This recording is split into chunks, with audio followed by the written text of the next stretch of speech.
स्वागत है English classes में। इस चैप्टर में हम वाउल्स किस तरह से मदद करते हैं किसी भी शब्द को पढ़ने में, ये सीखेंगे। वाउल्स मतलब स्वर। तो हम आज स्वर के बारे में सीखेंगे जो हमें शब्दों को पढ़ने में, उनके उच्चारण करने में मदद करते हैं स्पेशली।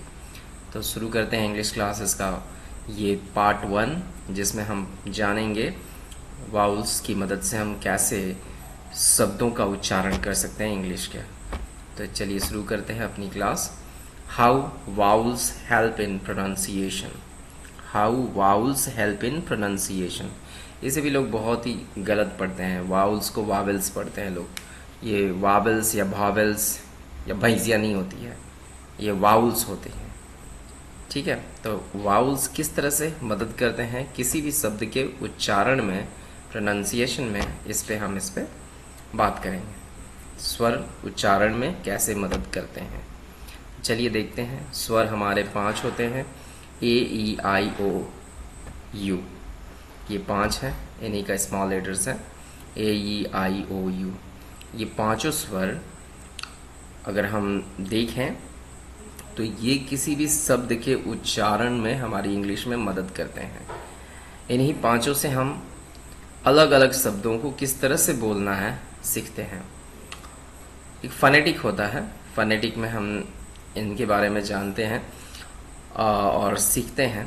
फनेटिक में इन पांचों वाउल्स के 20 साउंड सिंबल्स होते हैं, 20 साउंड सिंबल्स हैं, और 21 जो कॉन्सोनेंट्स रह जाते हैं, उन कॉन्सोनेंट्स के 24 डिफरेंट साउंड सिंबल्स हैं।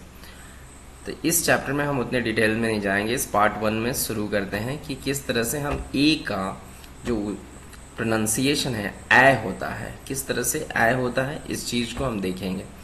जैसे यहाँ पे एक CAT लिखा हुआ है, आप देख सकते हैं। तो CAT,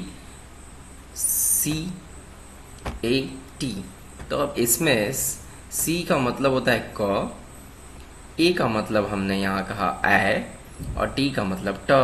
जब इस तरह की कॉम्बिनेशन दिखाई देती है A के बाद T, तो हम इसे, इस A को, ये वाउल है जिसको हम ए जैसा साउंड करते हैं, तो हमारा क्या बनेगा, C से क प्लस ए प्लस ट, कैट। क्या होना, कैट। तो CAT, कैट, इस तरह से पढ़ते हैं। इसी तरह से हमारे पास ए से ए वाले शब्द जो हैं, जैसे CAT कैट मैंने बना दिया, BAT बैट, HAT हैट। तो आपको इसी तरह से मैंने यहाँ करके दे दिया है, आप इस पे एक्सरसाइजेस कर सकते हैं। और रैट, मैट, सैट, वैट और फैट, इस तरह से आप इसको जान सकते हैं, पढ़ सकते हैं। तो इस तरह से आप ए से ए होता है, इसे जान गए। अब अगला जो है आपके सामने, ई से हमने लिया, जिसको ए कहते हैं, और ए जो है किस तरह से हमें ई से ए ये साउंड देता है। तो इसको हम कैसे सीखेंगे, जैसे अब यहाँ पे एग्जाम्पल है, main, main, MEN, main, main. तो M से हुआ म, E से हुआ ए, N से हुआ न, और इसको हम मिला दें तो म पे ए की मात्रा लग गई एक, और न, तो ये बनता है मेन।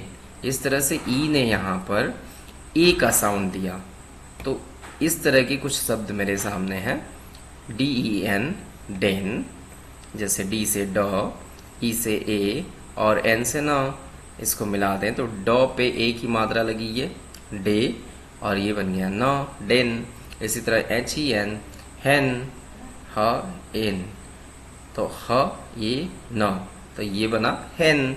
इसी तरह से पेन, टेन और जेन बना सकते हैं आप लोग। धन्यवाद दोस्तों, उम्मीद है आपको ये पार्ट 1 पसंद आया होगा। इसके आगे भी हम बनाने जा रहे हैं, थोड़ी एडवांस लेवल में जाएंगे, लेकिन धीरे धीरे हम आपको इस पर और भी बताते रहें।